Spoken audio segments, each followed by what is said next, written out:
Hello, welcome to OSH 200 Week 2. Here in Week 2, we're going to be discussing OSHA injury and illness rates. Specifically, we're going to talk about the total recordable incident rate, the DART case rate, days away, restricted transfer case rate, and the LWDI rate, which is lost workday incident rate. We're going to talk about how you calculate these numbers, which is an important skill that every entry-level beginning safety professional is expected to know day one on the job. But we're also going to talk about what do these numbers really mean, specifically in terms of safety performance and what the numbers themselves express. That is, my opinion, one of the most important things that you can take away from Week 2 is being able to articulate a deep meaning of what these numbers, what these OSHA injury and illness rates actually represent. Because lots of people can spout off the formula, which is simple 5th grade math, but fewer and fewer young safety professionals can articulate what the number really means. Where do the constants in the formula come from? And how can we rely on this number as a gauge of safety performance? So that is really our main objectives here, is understanding, calculating, and applying the OSHA injury and illness rates. So let's go ahead and get started here. As I said, many times folks can spout off the formula for calculating TRIR or DART case rate or LWDI rate. Understanding what it means and where the numbers comes from is something else. But let's start here with the basic formula. I usually present it as the number of OSHA and then fill in the blank, whatever you're trying to calculate, whether it's TRIR, which is total recordable incident rate, the last R stands for rate, or DART case rate or DART rate, or LWDI. We would put in this blank the number of total recordable cases, or the number of total DART cases, or the total number of lost workday incident cases in the blank. Then we would multiply that by 200,000 and divide it by, as OSHA says, total man hours worked. I understand man hours might be a little bit dated terminology, but I use it because that's still what's used in the regulation. Obviously, I'm not trying to imply that these are only hours worked by men. It's the number of OSHA, whatever we're trying to calculate a rate for, whether it be recordables, just the DART cases, or just the lost workday incident cases, multiply by 200,000 divided by total man hours worked. That is the basic formula. Everybody should be able to spot off that formula day one on the job as a safety professional. Now, not everybody, though, at that stage of their career can explain where do these numbers come from, and particularly where does that 200,000, that constant in the formula, where does that come from? I find it very much less common for the young safety professional to understand that, so we have to cover that in here. Remember, this is a calculation of a rate. A rate is a number that doesn't have a unit of measure. It is basically expressing how many of X compared to how many Y. In this case, it's how many injuries, whether it be recordables, DART cases, or lost workday cases, per something else. Obviously, we're using hours worked here to figure this out, and it's within a certain period of time. So it's injuries versus hours worked per certain period of time per worker. And that's the key. You need to realize we are expressing how many injuries, OSHA injuries, the rate at which they're occurring per 100 workers.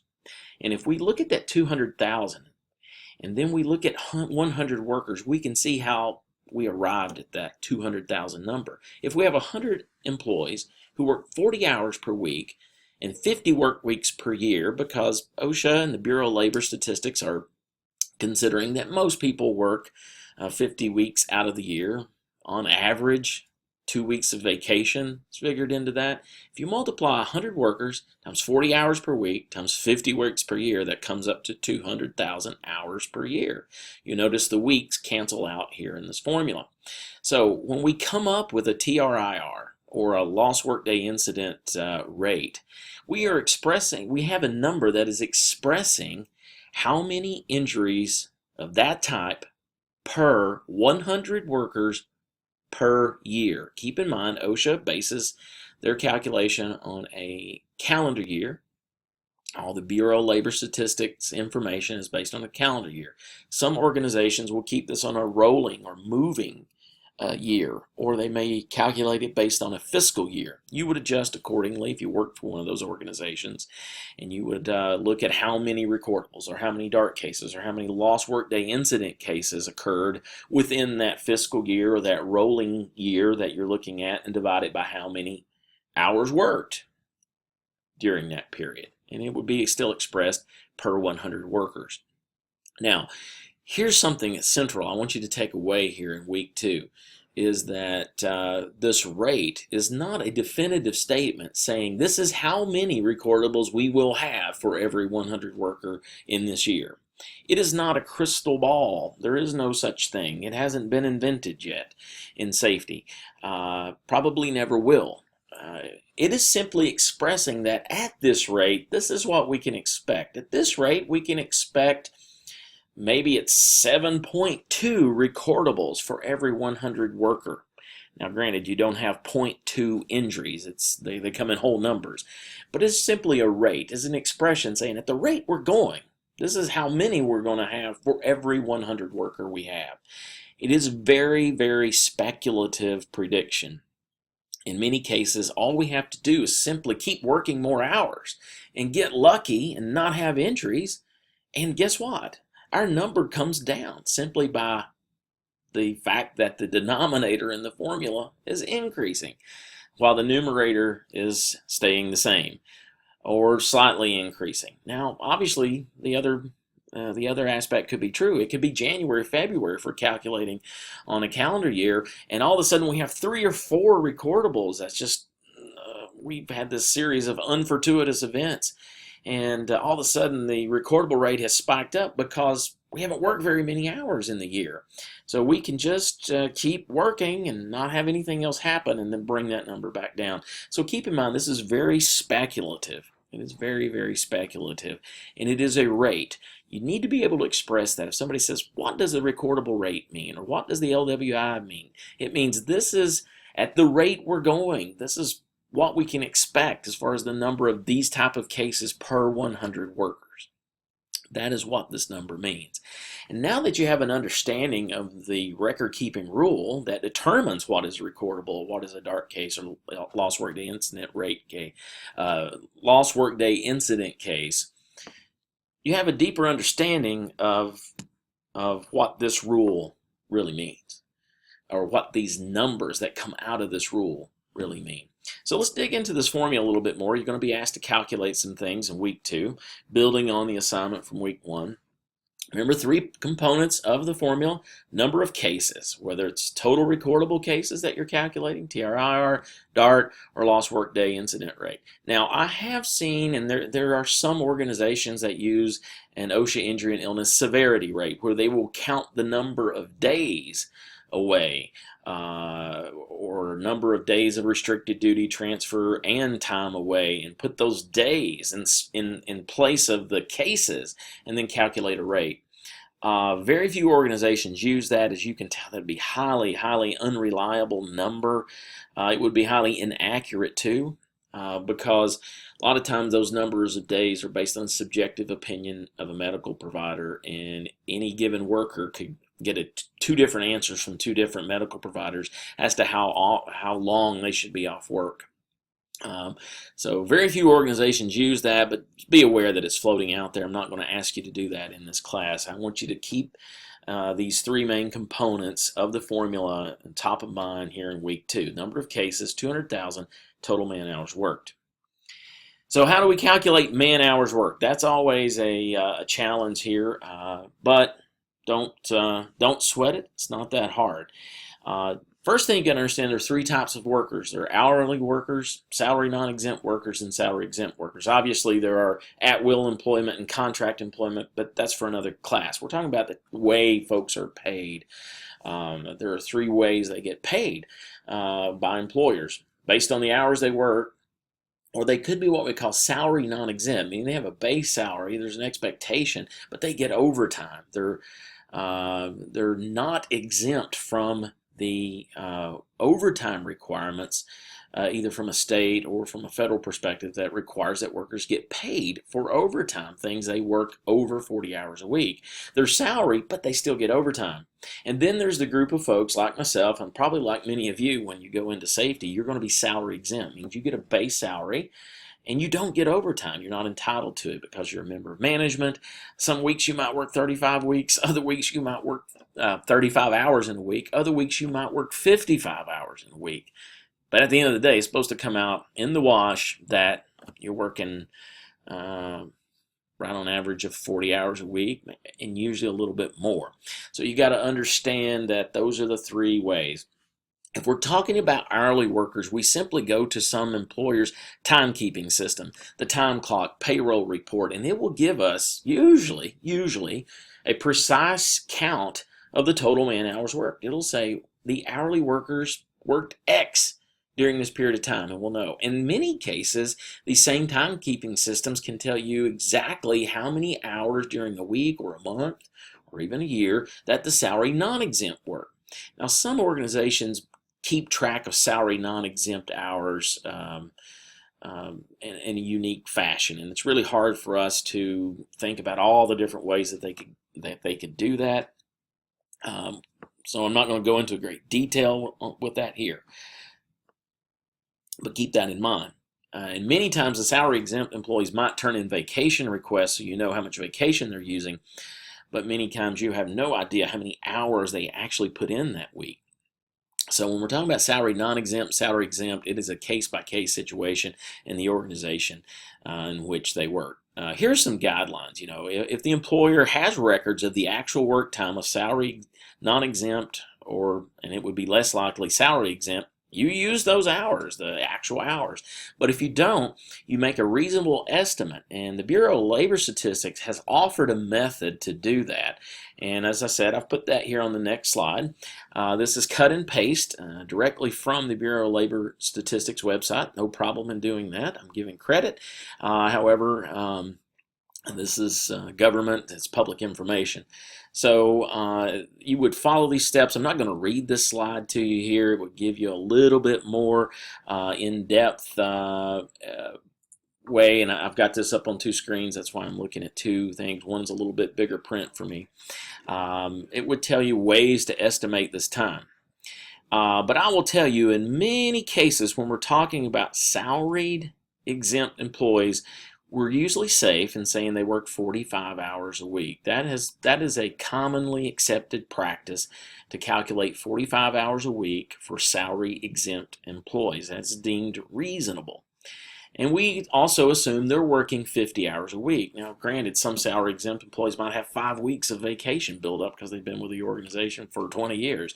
And some salary exempt people may have to earn vacation, and they start out with 0 vacation and work 52 weeks for the first part of their tenure with an organization. It's really hard for the Bureau of Labor Statistics and OSHA to keep track of every way an employer maintains this, so they tell you to use a reasonable estimate of the hours. And for this class, we're just going to go ahead and use 45 hours a week and assume that salaried exempt, salary non-exempt both would work 50 weeks per year. So keep that in mind. Do reference this and look at this. This is a way for you to estimate time that the Bureau of Labor Statistics says, but we'll use 45 hours a week. So back to the formula. If we were going to calculate TRI, or we look at the number of OSHA recordables, multiply it by 200,000, divide it by how many man hours were worked. DART, it would be number of DART cases times 200,000 divided by total man hours worked. Remember, these are actual hours worked, not speculative. And then lost workday. Notice I highlighted and underlined cases. This is how many cases you had, and really probably should have highlighted and underlined it on DART, but it's number of cases, not days away. That would be the severity rate, which few companies use. We're looking at case rate, number of cases. So it's really whatever we're calculating, 200,000 divided by total man hours worked. So let's put this in an illustration here. Let's assume we have 215 full-time employees. Collectively, they work 175 hours, collectively is 175 hourly and salary non-exempt. We're going to put them together. The salary non-exempt and hourly workers, we're going to put them together. The balance of this employment are full-time salary exempt. Let's further assume we had 18 recordables for a calendar year. Hourly and salary non-exempt workers average, remember we're putting them together, on average, we're going to say they have 6,352 hours per week. We're going to say those are actual hours worked. Now, in an organization, you wouldn't use average hours worked, but this is a hypothetical example, so we're using average so that you have something to go by, and this is consistent with the assignment that you have for week 2. So we're going to put those together, and let's assume they actually work 6,352 hours per week. And then salary workers average 45 hours per week. Let's go to the next illustration. Of those 215 employees, if we subtract the 175 hourly and salary non-exempt from 215, we learn we have 40 salary exempt employees. Those 40 salary exempt employees, we multiply by 45 hours per week. Remember, we said that's a reasonable time or a reasonable hours worked per week calculation for them, and we're going to say 50 weeks per year, allowing them 2 weeks for vacation. So we would have 90,000 man hours worked for a year for the salary exempt employees. And then the balance of the employment is 175 employees, right? They're working 6,352 hours per week. We don't have to calculate it by the number of employees because we're saying collectively hourly and non-exempt workers, this is what they work per week. Remember, the vacation is already figured into that 6,352 hours per week because that's coming off of a time clock or a timekeeping system. So we don't have to worry about allowing for vacation. It's already taken into account in the 6,352 hours per week. So we multiply that by 52 weeks per year. So that, remember, it's actual hours worked. We would come up with 330,304 man hours for the hourly and salary non-exempt employees. When you add 90,000 together with 330,304, we come up with 420,304 total man hours. That becomes the denominator of our calculation. The numerator is simply how many recordables we had, which the previous slides we had 18 times 200,000. That quantity divided by 420,304 is 8.56. That would be the TRIR for this organization. Remember, the 8.56 means at this rate, at the rate we're going, it's 8.56 recordables for every 100 workers we have. That's what that number really means. And it's not a crystal ball. It's not saying this is how many we're going to have. Remember, there's a lot of things that can push this one way or the other that wouldn't have anything to do with us recognizing hazards and doing something to reduce hazard, which is really safety management. And just think if this was the DART, a days away restricted transfer, or even better for illustrative purposes, the lost workday incident.